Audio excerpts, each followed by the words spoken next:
Hey guys, it's me, Savannah. I'm coming at you for the first time in a long time. It's 2020, I think the last time, and it's the end of 2020. Insane, crazy. And I think the last time I posted a video, actually it was 2020. So it's been a few months, actually. So 2 weeks ago, I got diagnosed with COVID-19. I got a positive test result. I had come down with a runny nose after being home visiting my family and coming back to Seattle. And that turned into not being able to taste food. And so I was like, oh no, I should get tested.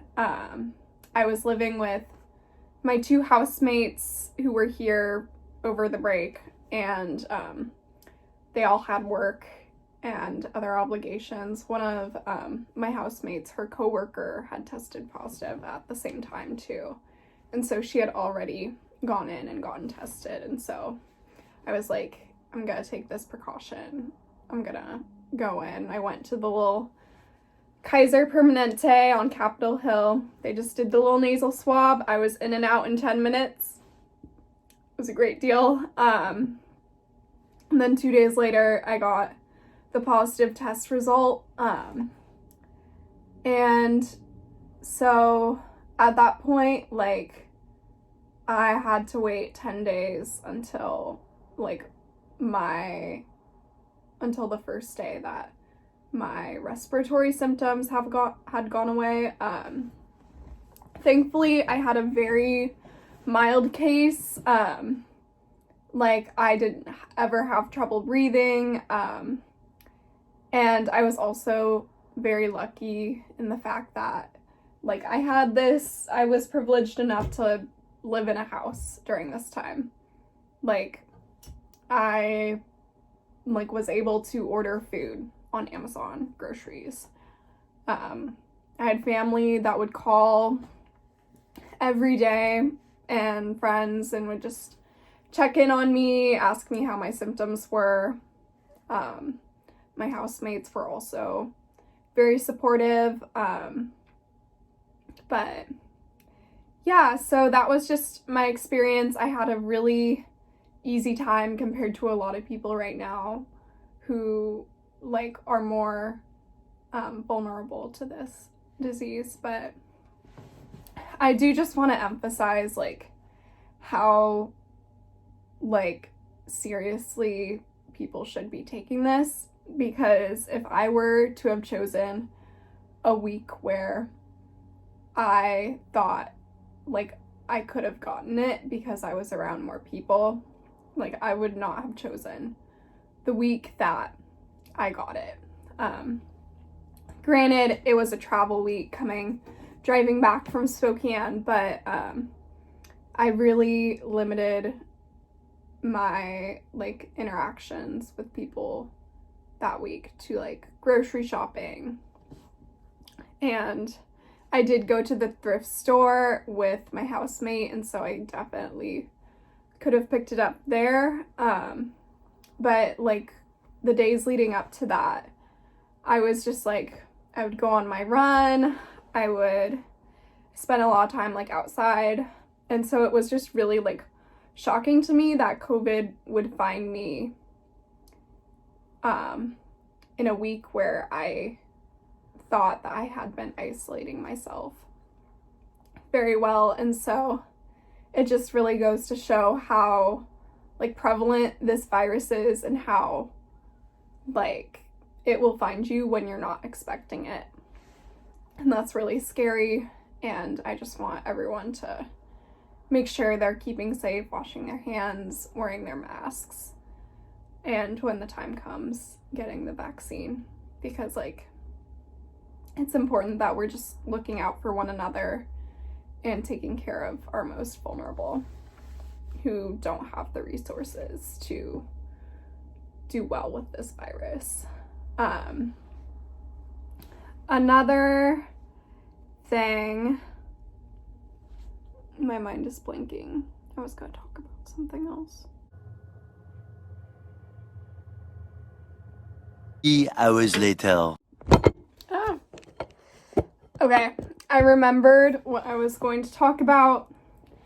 Basically, I was just gonna say that, like, probably for me, and I know for many other people, the hardest part of this pandemic as a whole, not just for me when I had COVID, but especially that too, was just this feeling of isolation and the sense that, like, sensing that my symptoms of my depression and my anxiety have just worsened to a degree that, like, I didn't really expect.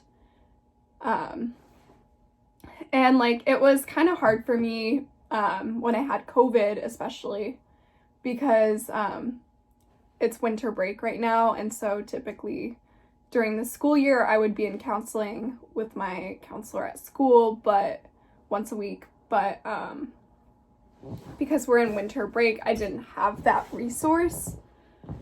And so that was kind of hard because I just didn't have anyone to talk through the feelings that I was going through, feeling like, well, literally being alone in this room.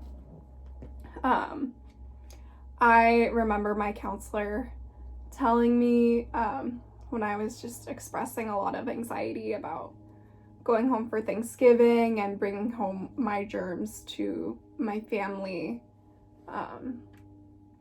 that, like, and also with all the anxiety and stress of finishing up the school quarter, that, like, this is an especially difficult time for mental health, and that's something that we all should be prioritizing right now, because we are living in a global pandemic, but at the same time, we're at the point in the pandemic where we are being expected to uphold the same amount of responsibility and have the same amount of motivation to do work and be productive that we had, like, before anything was going on.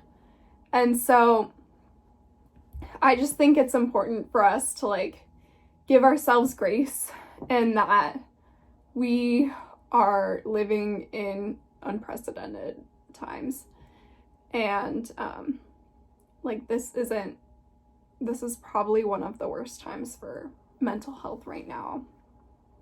And, like, it's okay to be like take a step back and, like, look at it like, I am in a global pandemic. Like, this is not normal, and frankly, like, you should not put that pressure on yourself or have others put that pressure on yourself to perform as well as you would have without these stressors, or at least just take that into consideration when you're being hard on yourself. Just be like, no, like, this is, like, a time where, like, I know for myself, like, it's been hard because, like, I am not working right now, and so I've lost a lot of income because the restaurant that I worked at, they're moving to outside only. And so I don't have that source of income anymore that supported me throughout the school year. And so with Christmas coming up and, like, trying to find gifts for my family and friends, like, that's been an added stressor. And I know many people who have gotten laid off in this time and have been trying to enter the workforce as, like, college graduates with very little experience during a global pandemic when there are thousands of people being laid off and unemployed. And so just like the world is not friendly right now, and, like, we just need to make sure that we're protecting one another and serving one another in the ways that we can. And that includes like wearing your mask in public, like making sure wash your hands, like don't go out right now, like stay at home. You know, I was thinking about it when I was working at the restaurant, like how many people I was exposed to, like in a day-to-day basis. It was probably about 100 in like a day shift. Like, and this was like in October, November, September, like when the virus numbers were relatively high at the time. They've grown a lot.